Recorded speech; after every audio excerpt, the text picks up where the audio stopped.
how do you show that you care? Well, you're available. You give people your home number, your cell phone number. Some of the advisors that I spoke with or heard from said that they were actually helping clients who did not know how to use DoorDash or home delivery figure that out. Clients who didn't know how to use Zoom or GoToMeeting, figure that out. People who could not find toilet paper or hand sanitizer or Clorox bleach, they had it delivered. So I think that the whole authenticity, humanity aspect, I know versus I care, you needed a little bit of that both, to be that calm leader. Welcome to Wealth and Life, where you'll learn with financial planner, consultant, speaker, and business owner, Tony D'Amico. You'll hear stories from successful business owners and individuals about how they navigated the inevitable challenges that arose as they achieved each new level of success. And you'll get insights and strategies from leading wealth planning professionals on how to achieve your next level of success. Now here's your host, Tony D'Amico. Well, welcome to the Wealth and Life podcast. And today we have Marie Swift, who is the president and CEO of Impact Communications. And today we're going to be talking about something important, having conversations with clients that matter and really make a difference for them. And the onset of the global pandemic last year really created a big opportunity for advisors to step up and serve their clients and really have quality conversations. And communication was really the backbone for that to occur. And so much so that Marie did some very helpful research and a report that she did called Conversations That Mattered, which she covered how advisors fared in 2020 when the market had volatility and all the COVID lockdowns began.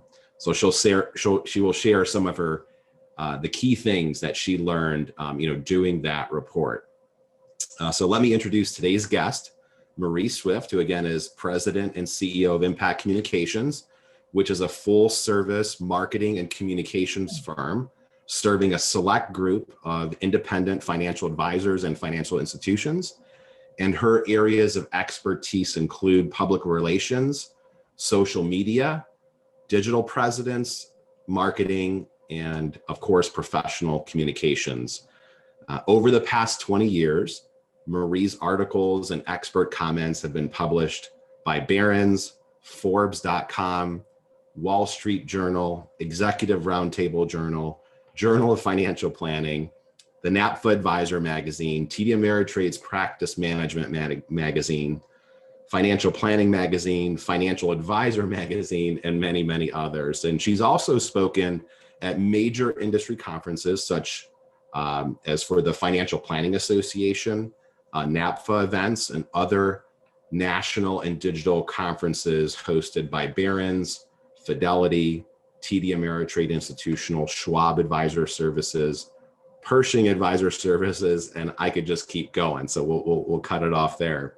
And prior to establishing her own marketing communications firm in 1993, she served as the director of corporate communications for an investment firm out of California, where she managed a staff of 20 that supported 24 very successful registered representatives, estate planners, and wealth managers. And prior to entering the financial services world, Marie ran a catering company in Boulder, Colorado. So today, Marie lives in Leawood, Kansas, where she enjoys cooking wonderful meals for her friends and family. So Marie, welcome to the podcast. And, we've been working together for almost 7 years now, but I actually did not know that you ran a catering company. We have something in common.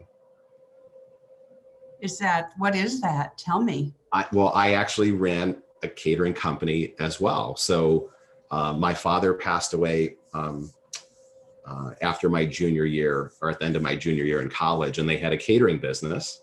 And so I stepped in and kind of helped my mom run the business from that point. So that was my kind of one of my first, ventures into entrepreneurialism. So that's great. And one of the things I've always said in hiring people is find somebody with a service background, especially in hospitality, because they really know how to look for, at least the good ones do, look for what's missing and needed and fill the gap and do it with a cheerful attitude. Otherwise, you kind of wash out because, you're compensated based on your performance, those tips, or, getting those nicer catering gigs. So yeah, that was a long time ago, but I loved every minute of that. And I was a Martha Stewart wannabe before Martha Stewart was really as famous as she got to be.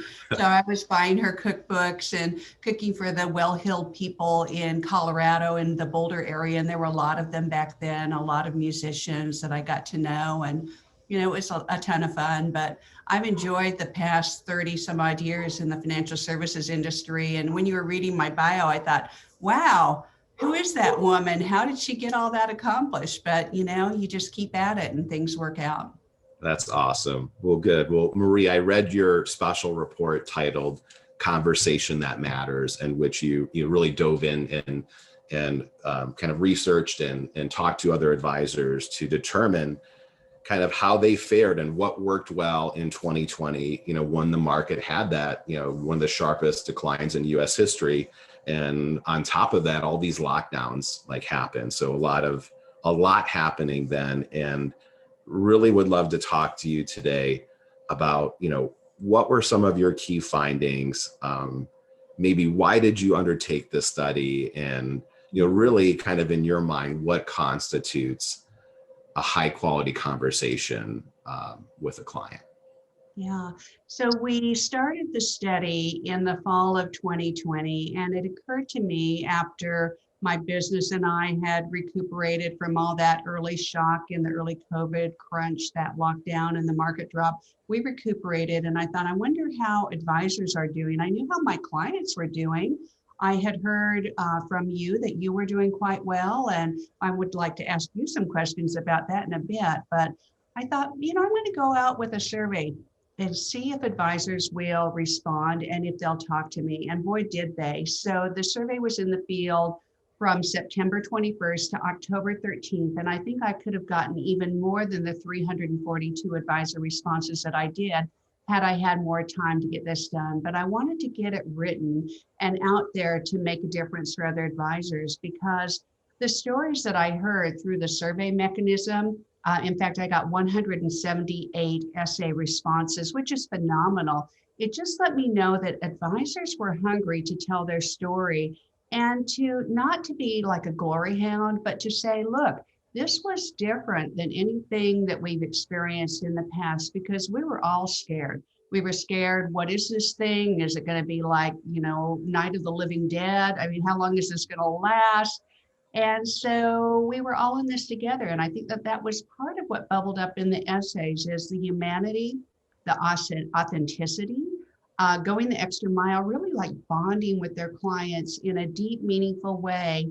And, to cut to the bottom line of the survey, I asked them, what made the difference in your communication? So it was tone, it was cadence, it was frequency, but it was more about, I care about you, not I know a bunch of stuff. It was, this is about our whole country and even the world and our health and the people we love and, adjusting. So that was the bottom line. Anything around empathy and gratitude during times of crisis, especially through the COVID crisis in 2020, was really resonating with clients. And I know, Tony, you had done some work on navigating the crisis with your clients. So maybe you could share a little bit about that too.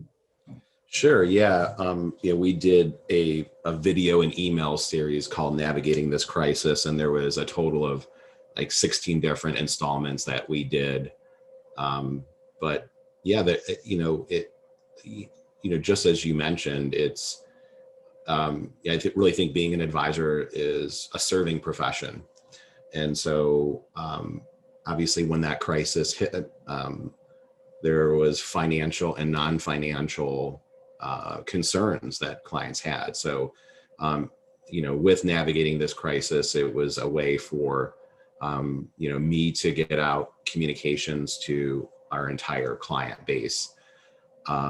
and provide videos and kind of, talk about what is happening economically. There was a sharp decline. And so just revisiting some of the investment and financial planning principles that we already had in place for our clients, and, and how that, how their financial plans factored in events like this. And so I guess first starting off with the financial piece of it, and giving them like solid, objective information in a timely manner, in a calm manner too. So, just at this point in my career, I've been through other severe market dips and crises before. This time my role was a little bit different, just as managing partner of the firm. I would say there's three things that I, focused on, is providing that communication to clients. But just as important for me was providing calm leadership, to our team, and really being, my client is our client, but our team members are also our client. And so really putting them in a positive position, and providing calm leadership with our transition to working remote, and to help them kind of focus on what needed to be focused on, and putting our advisors in a position where they had carved out time to make calls and kind of call all of their clients that they're working with to, have those conversations. So that was kind of a little bit of kind of my mindset, back then. It's interesting. You said calm leadership. And one of the things that came out in my paper, The Conversations That Matter, when I spoke with some PhDs who, this is their trade, this is their profession, they said that calm leadership was the thing that people need most. So whatever you're providing as your direction or advice as a professional, the calm attitude is what is reassuring. And we can think about this with our kids, right? When there's a crisis, hugs first, lecture later. Or as Carl Richards, who is called the sketch guy from the New York Times, he said, think of it like, if you're in the position of leadership, like you're a guide in a changing landscape. Mm-hmm. And you prepared for this. You know that things can happen out of the blue. A storm could come out of the blue if you're hiking in Colorado, and if you've got people with you and you're the guide, the last thing they want to do or to see is for you to panic. So, he said, explaining, look, I checked the weather. I didn't know this was coming like this with this force or whatever this, situation is. But I've been trained in this, and we will get through this together. I have a plan, and we can walk through this storm together. And I think that's some of what you're saying. Yeah, absolutely. It's funny you mentioned parenting. Like, for me personally, it's when there's a significant challenge, I'm very calm. And we all make mistakes and maybe weren't calm about something that we should have been, right? And I think too, it's just letting people know, it's like, it's okay, telling team members, it's okay to feel, it's okay that you feel the way that you do, or you don't have to be perfect, right? I mean, it was an extreme kind of situation. So I think calm leadership, but giving people grace and space, I think was also kind of a key ingredient. I love that, grace and space. And I was going to say something similar, but I like the way you said it better.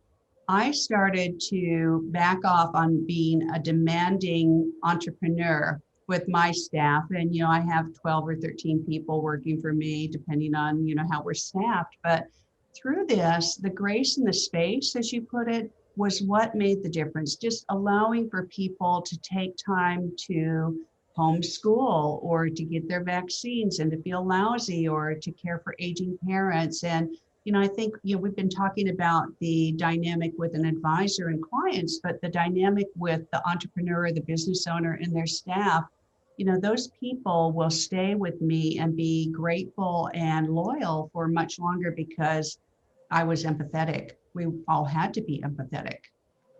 That's awesome.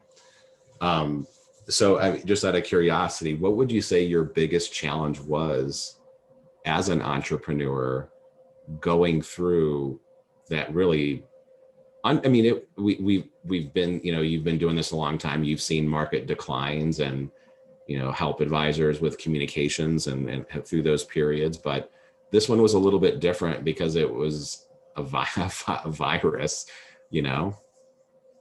Yeah, I'm one of those people who tends to think I'm invincible. And as I get older, I see that maybe I'm not. So I was still traveling in early March. I had a couple commitments in New York City, and I decided, I'm just going to go. This isn't that bad. I never get sick. So I hopped on an airplane on March 3rd and flew out and did a big thing at one of the publications in Manhattan. But it started to feel like a Stephen King movie as I went through the airports. I'm like, I didn't get the memo here. I should not be here. It was like a ghost town. It was really weird. And, I got back from that trip and I started to feel bad. And who knows if I actually had COVID or if it was just anxiety, but dealing with my own humanity and fear. I went ahead and self-quarantined. There were no tests back then, but I felt horrible and I worked through it. And then clients of mine who are advisors and financial services firms started to call and say, we need to talk about our agreements. We need to cut back. We need to pull the plug. So there was panic in some of the financial firms that I was serving, and that caused a sense of more anxiety.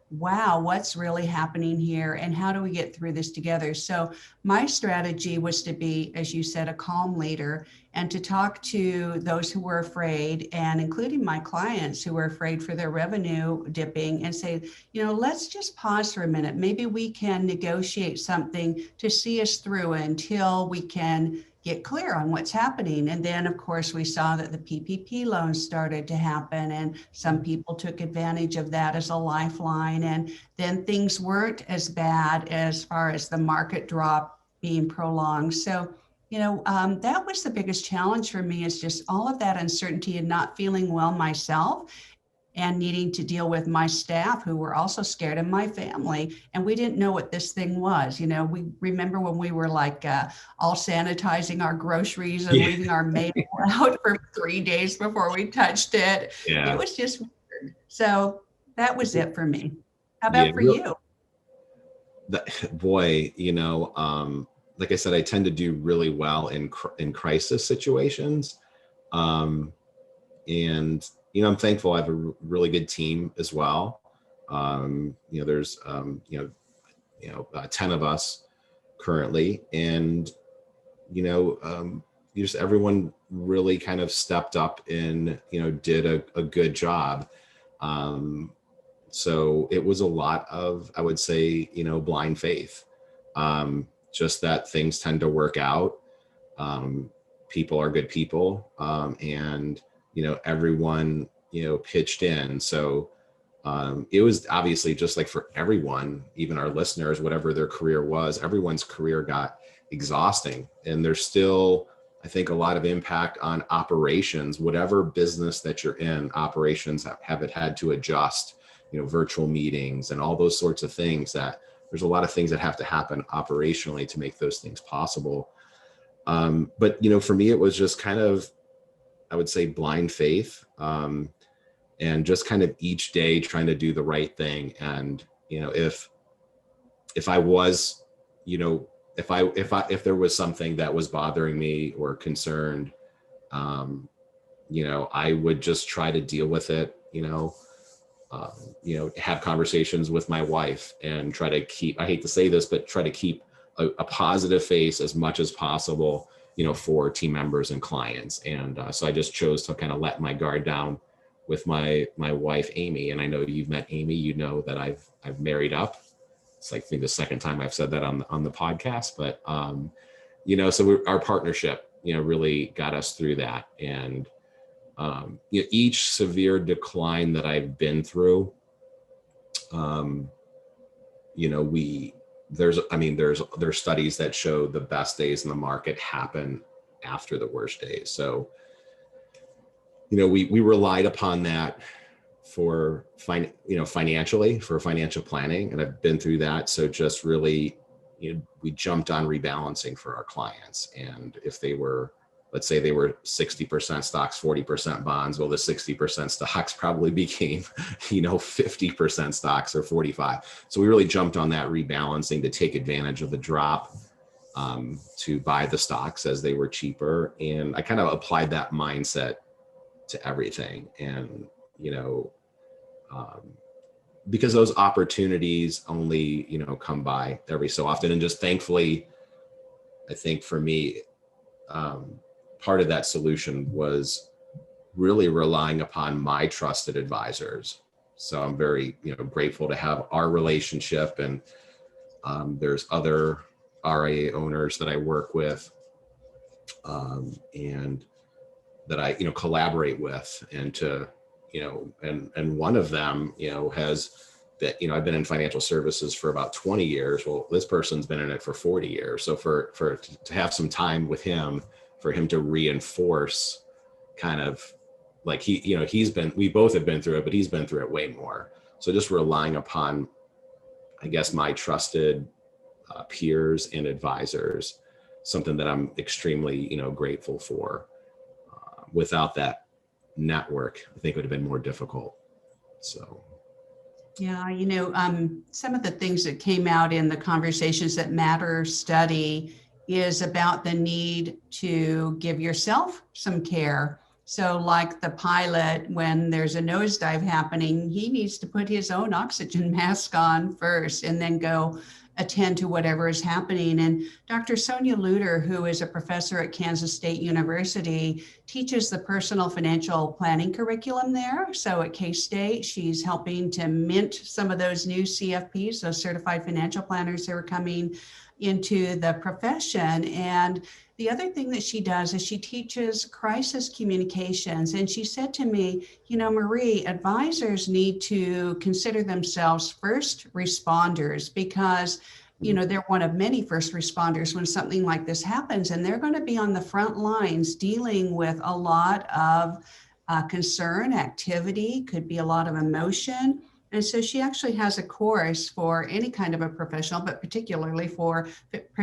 professional financial advisors to do, which is around, self-care and client care, crisis communications. And I had not thought of that before. That is awesome. That is a really awesome distinction. You kind of have to put your own mask on first before you help others. The other thing that I remember when I read your report, one of the other things that jumped out to me, which I thought was, awesome, was, just kind of the importance of the non-financial aspect of the conversation. So do you want to talk a little bit about that? Yeah, I did interview a number of advisors in addition to what I saw in the survey, and they all said universally that what made the difference is letting their clients know that they cared. And so there are two kinds of communications: the I know communication, which is I know my stuff as a professional, that's reassuring, but also the I care, that this is not just business for me. I actually care about you, your hopes, your dreams, your fears, your concerns, and we're going to get through this together. So I think that was the main thing that I heard from the advisors is, how do you show that you care? Well, you're available. You give people your home number, your cell phone number. Some of the advisors that I spoke with or heard from said that they were actually helping clients who did not know how to use DoorDash or home delivery figure that out. Clients who didn't know how to use Zoom or GoToMeeting, figure that out. People who could not find toilet paper or hand sanitizer or Clorox bleach, they had it delivered. So I think that the whole authenticity, humanity aspect, I know versus I care, you needed a little bit of that both, to be that calm leader. Yeah, that's awesome. I remember reading that story about how one of the advisors that you interviewed actually had toilet paper, shared some of their toilet paper or something like that. That I think is just so huge. It's like those little things, like maybe they need help learning how to use Zoom, or, and like, I think you brought up another point that everyone stepped up, clients stepped up, everyone's become a Zoom expert, right? Everyone knows how to do video conferencing, whichever platform you use. And advisors had to as well. So you kind of had, I remember now, it's like, I almost don't want to remember because it was so uphill, but like we had to really kind of learn how to effectively communicate on Zoom in an authentic manner, where when I'm meeting with somebody in person, I do make eye contact, and those things make a difference. And it was interesting. I think about a month into it, I said, wow, I think I can really maintain relationships with people on video conference. So I was kind of surprised by that. So with the study, what from it would you say kind of indicates that, video conferencing was a viable way to communicate, and any tips on communication, through video conferencing? Yeah, I think we were all getting our arms around the virtual realm and using video conferencing like what we're doing right now through Zoom, you and I. And it was just kind of like, okay, it was common business practice, emerging business practice. Not everybody wanted to do it. But then when we were really hungry for that human contact and to see each other, it was really the next best thing to being there. And so I started doing Zoom calls with my mother, who is in her 80s. I live in Kansas City. She lives in Utah. She'd never used a webcam. I was able to get one. They were all back ordered, as you can imagine, everybody rushing to work from home. I finally got a webcam for my mother and helped her with, sending adapters and all sorts of faulty raw to get it hooked up to her old PC. And we've been having a ton of fun just seeing each other and having birthday parties or, social things. I know that many firms like yours have done things to be more social, not just educational and business oriented. So I think that the video chatting, the video conferencing has helped us keep that human connectivity together. And, now we're talking about, do we have Zoom fatigue? Well, maybe, but I think that for me, if I were to leave a tip with our viewers, our listeners today is, think of the camera as your friend. Right now I'm talking to you, Tony, through the green dot that says we're recording and we're live and I'm talking to you. So I want you to see me talking to you. And so I'm looking at the green dot more than I'm looking at myself or, glancing down to see how you're reacting to what I'm saying. So I would just say include the green dot as another person or entity in the conversation, and don't be afraid to look at that green live dot. That's really interesting. So like right now, I'm actually looking at you on my monitor. I'm actually not looking into the camera. So I'm going to use this for my benefit a little bit, this podcast. When I look at you this way, when I'm just looking at you on the screen, does it appear that I'm just making eye contact, or is it a little off? It's a little off. And, I think that if you're animated, you don't have to stare at the green dot. Because that's a little intense, like I'm really trying to. Yeah, like too much eye contact was weird, right? We're obsessed with like, how does my hair look? Or did the dog just come in? Or, something behind me. Or remember that BBC thing where the guy was broadcasting and the baby came in? That was so hilarious. I always have that, like, is that going to happen? I don't have a baby, but I have a dog and I have a family here. So, I lock the door and I tell them, listen, I'm going to be on some important business meetings. Please try to keep it down on the floors below me because I'm still working at home. And just, be transparent if something happens. The internet goes out, dogs bark, fire alarms, tornado sirens where I live go off. And so just be authentic. Things happen and people will understand. And you say, gosh, I'm really sorry. But, it's Tuesday and the tornado sirens are going off. And I forgot to tell you, we shouldn't have had this call. And we'll just laugh. But pardon me while I grab a drink of water. Sure. No, that's great. And as usual, Marie, I always learn from you. So thank you for that. So that's really cool. And I think the biggest thing there is, like you said, it's just that understanding. Like, Uh-huh. so the dog starts barking, who cares? Like one of our employees, like she always would feel like really bad if her dog would. And for some reason, when I'm on a Zoom call with this particular employee, the dog starts getting like, really kind of happy, excited, blah, blah, blah. I'm like, oh, your dog, your dog likes me. And she's like, oh, I'm so sorry. I'm like, I don't care. Like, let the dog, whatever, be happy. And you know what I mean? I just, so I think that's just another way to, I guess, number one, be yourself. Number two, I guess, extending, I mean, that's kind of a sign of a good relationship, right? When it doesn't matter if the dog is barking, it doesn't matter if I've silenced my phone, but I haven't quite figured out how to silence the chime when I get an email. Like who cares, right? It's not the end of the world. But that's funny because our son Anthony, he's doing virtual school until the fall. He'll go back in person, but he really excelled, so he's doing that. But before our podcast, I actually went into his little study area and I said, Anthony, I'm going to be doing a podcast. And so, I said, I'll need to be kind of outside of my office for the next, hour.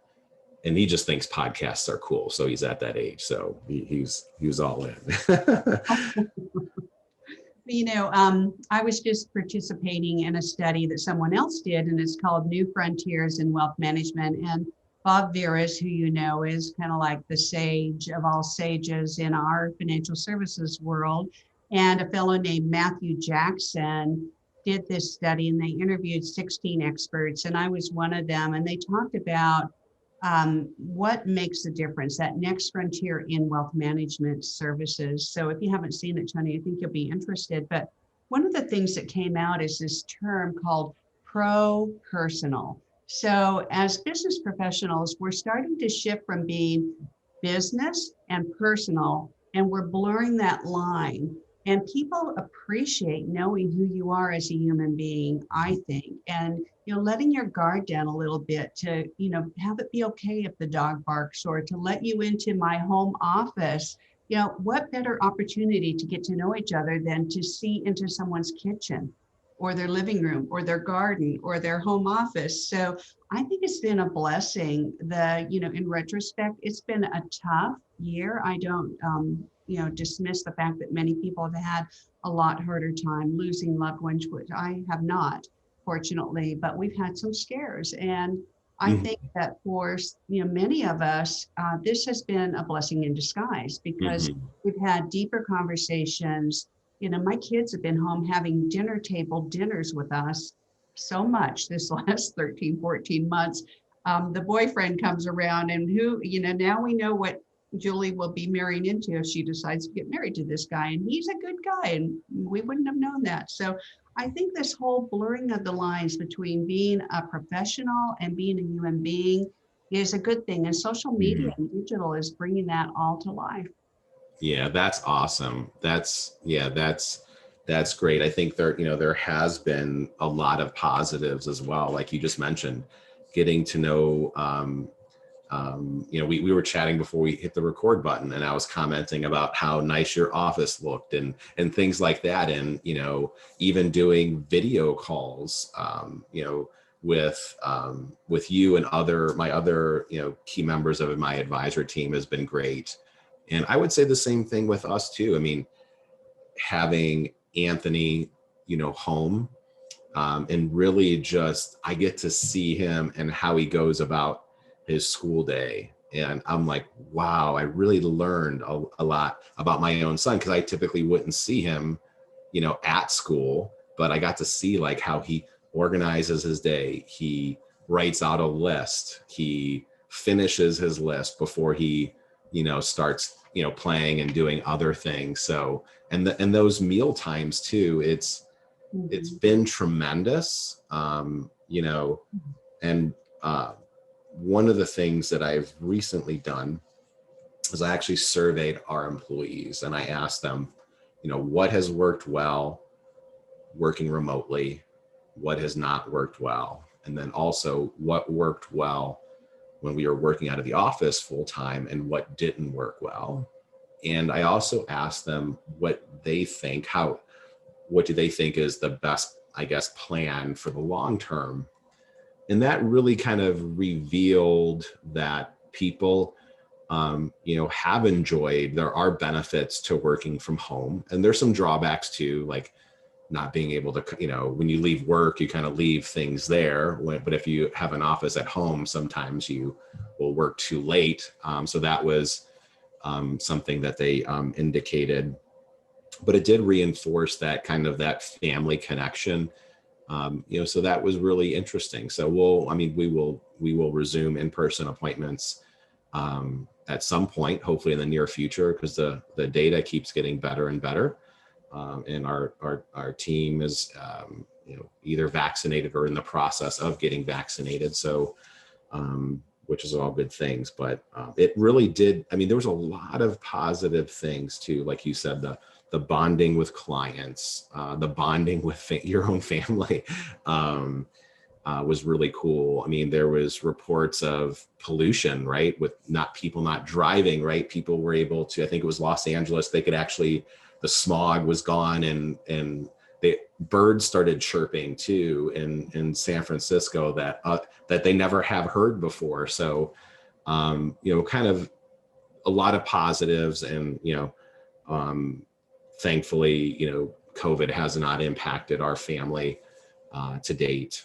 And I know there's a lot of people that it has. So, but there's been some, definitely some things in the silver, it's kind of silver lining. So, my goal is how do we keep some of those positives? So we're looking at kind of a hybrid, work schedule where when there's, certain days of the week when there's not an in-person meeting in the office, that employees have the flexibility of working from home. So, but I guess, Marie, as we kind of wrap up the conversation about the report, Conversations That Matter, what do you think are maybe a couple of the positives that you can take from it? And, how do you think that will shape things for months to come?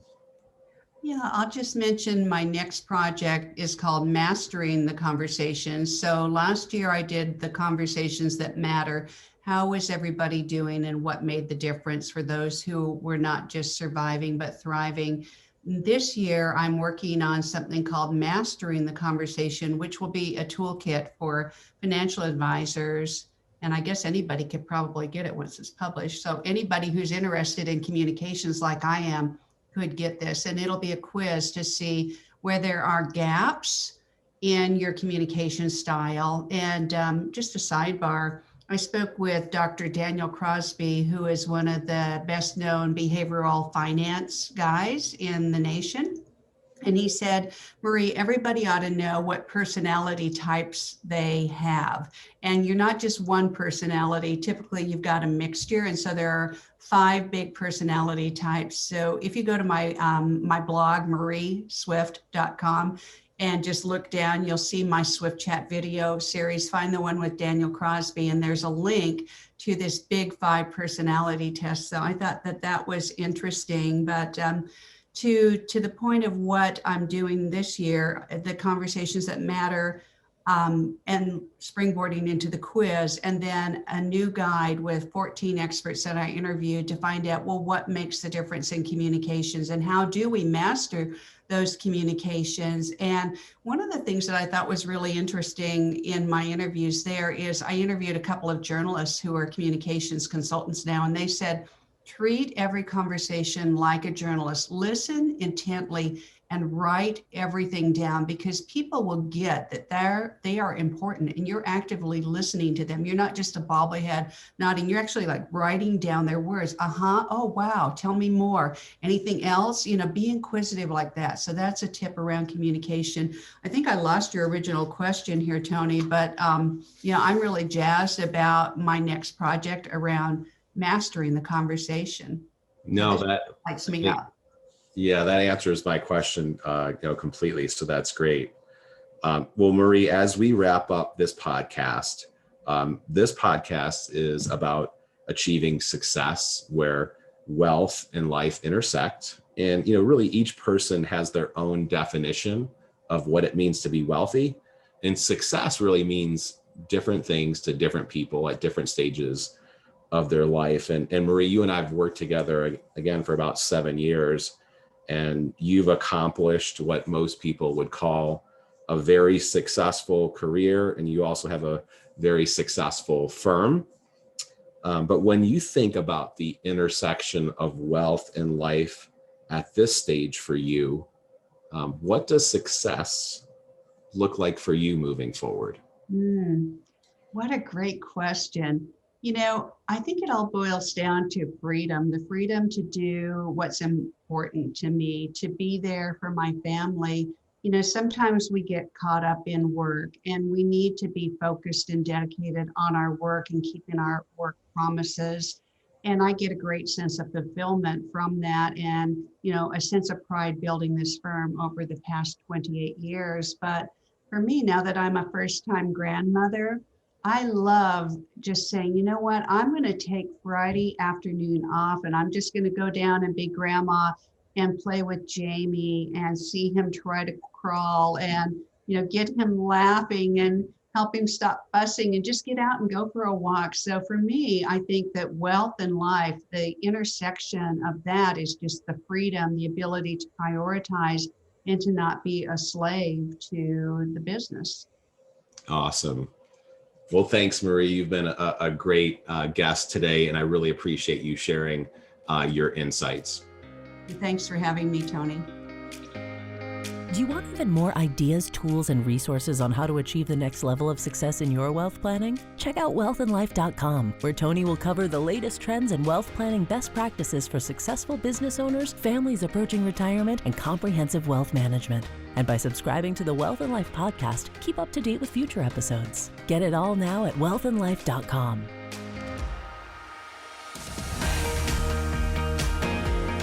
Wealth and Life is created and hosted by Tony D'Amico, founder and managing partner of Fidato Wealth LLC, a registered investment advisor. The opinions expressed in this program are for general informational purposes only and are not intended to provide specific advice or recommendations. To determine which strategies may be appropriate for you, please consult a financial planner prior to making any financial decisions. Any case examples discussed are hypothetical, and any resemblance to a particular person or business is purely incidental. Please visit wealthandlife.com for other important disclosures.